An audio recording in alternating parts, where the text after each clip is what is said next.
Okay, we are feeding hay out here with our bale processor. I'm out on the back end of my pasture here. You can see where I've already fed some hay. I'm feeding one better bale and one bale that is it's actually pretty decent meadow bale, but the grass is a little coarser, but it still has a pretty good green tint to it. So I feed two bales every other day. So we're on an every other day here. I fed, let's see, this is Sunday, so I fed Friday night out here, the stuff that I'm going right next to. So I'm going to start here at the 7410. We're going to run it A range. I've got an old Haybuster 256 Gen 2. I'm going to fire up. This is a direct drive machine. It's cold. This PTO takes a little bit to get going. There it goes. Alright. Spin around the other way. As you can see, maybe. See through the window. Alright. RPM's up. I can do this one-handed. And then we start rotating the bale. That's going. Rotate the bale. Forward.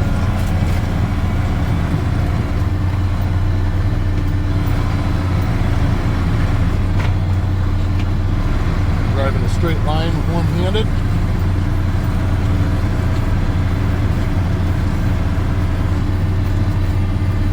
So I'm trying to lay this out in such a way that as they eat it, they kind of spread it out, and we end up with kind of a even layer of organic matter.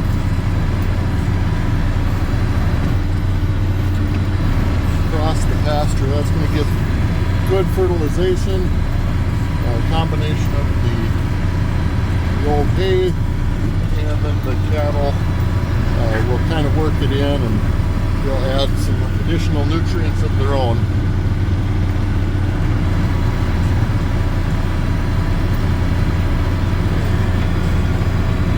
Starting this bale here, it's going to be a first crop bale from this year. Just a grass bale.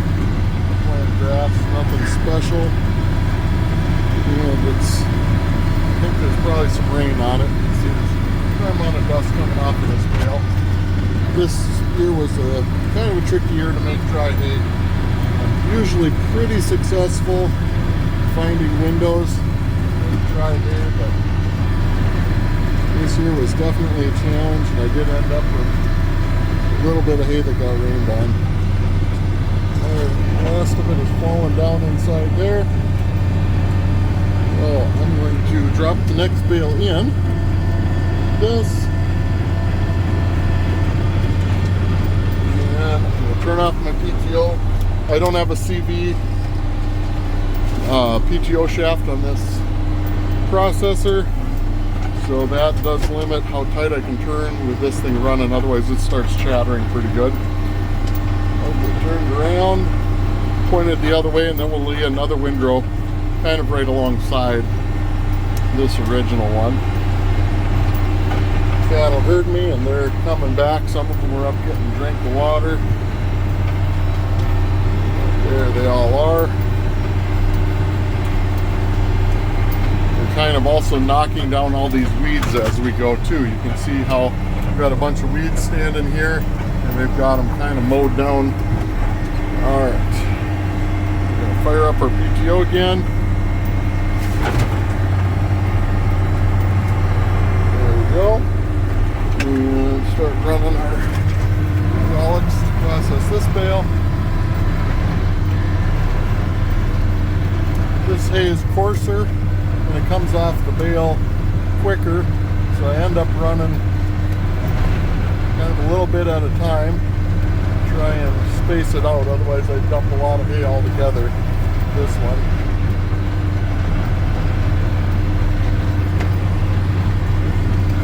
Nice thing about a bale processor, you can see all this dust that's getting blown out of it. That's helping eliminate the dust from the feed, and it's also grinding up this coarser hay into a more palatable feed for the cattle.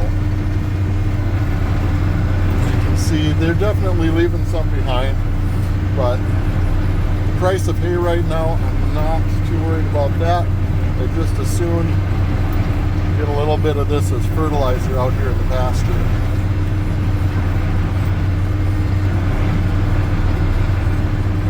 Cows eating on it here. Boy, nice sunny afternoon here. I think we're up to about 14 degrees this afternoon.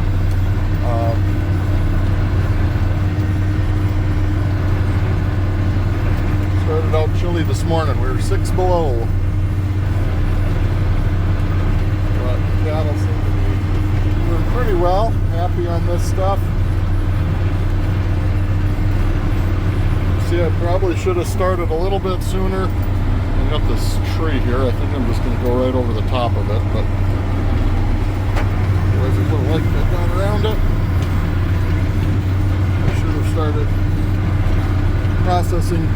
processing this bale sooner up on the other end. I had more room up there. So, got this here.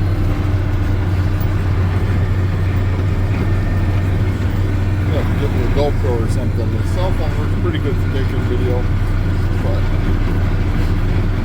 makes it tricky one-handed. I'm sure I can get better angles. Feeling. Alright.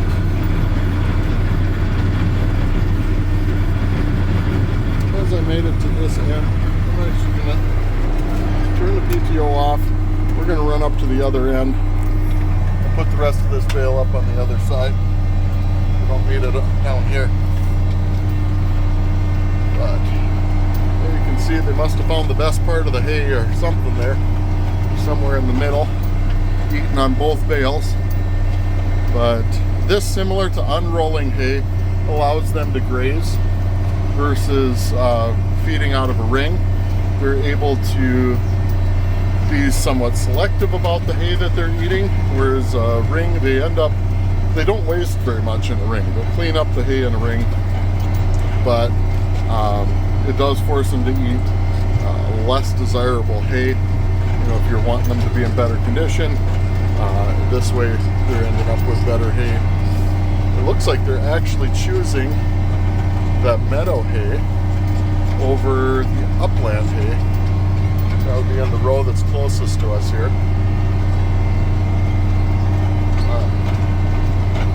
Jump across and continue this other row that we ran out of a bale.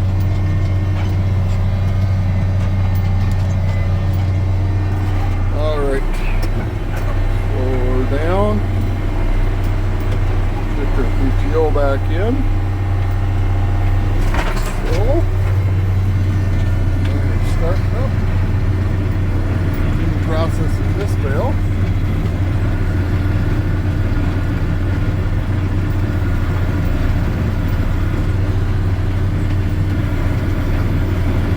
Doesn't look like much, but once you process it, it's probably hard to see through the windows of the cab.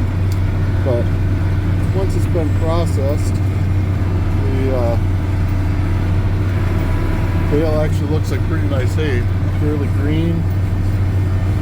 There we go. Drill down. Drop my RPMs. Go back into C range for driving back. Oops. How long my finger was over that. And there you have it. Processing hay bales for cattle to eat. I've got an old processor. It really doesn't like wet bales. Even if we had some rain and we got a little bit of a wet shell on the bale, they'll oftentimes plug up in this old processor. I bought it from the dealership years ago. Somebody was trading it in. Because of that very reason, they weren't able to process wet bales. So he bought a Vermeer processor, one of the newer ones that does handle, you could handle a silage bale with that, and it'll process out and feed the cows just like we did here. But that is a drawback to these older processors, but the new ones, they handle wet material much better.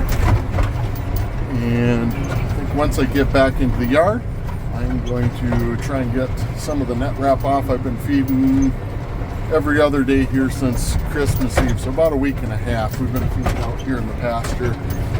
So I've got a number of bales worth of net wrap wrapped up on the drum. So I think I'm going to just try burning that off with a torch and just try and do kind of a control burn so that we don't wreck anything. Let's see if I video that too. Here's an area where I started feeding this year. It's closer to the farm, so I moved out to the end since we didn't have any snow. But this is where I started. We did have snow when I started feeding here, but you can see how we have nice, evenly spaced cow pies out there, and just a nice thin layer of organic matter on top. So it'll be fun to see what this looks like next year as everything greens up. All right, so back in the yard here. This is a week's worth of net wrap. So what is that? Probably 5 feedings. So about 10 bales worth of net wrap on here. We are going to attempt to just burn it off, start on the edge. So the hottest of the fire will be in the center. You can see it's been done before. The paint's kind of discolored on this thing. But yeah, if you can do it when there's not too much net wrap, the fire doesn't get too big. All right, here we got it burning. I started on the end and basically used the torch almost like a knife to cut a slot on each side. The majority of the net is here in the middle. That's kind of where the bales land. And then the net sticks basically where it gets wrapped up. We'll let it burn out and then clean it up. Nice little barbecue. If you can do it often enough, it doesn't get all that hot. You can see there's hay right above that is not catching fire. So we're not getting too terribly hot here with this fire. Just enough to roast it all off.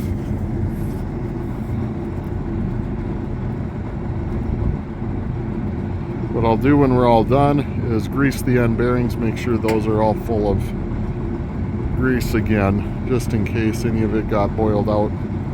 There shouldn't be any heat right at the bearings, but it's always better safe than sorry. All right, here is after it's all burnt out. So when it was about halfway burnt out, I turned the PTO on just to kick any remaining stuff out. It did kick up some burning molten net wrap plastic, and that caught a little tough to hay on fire here. Didn't do any damage, just burnt up the little bit of hay that was sitting on the pan. There it is, all cleaned out for another couple weeks.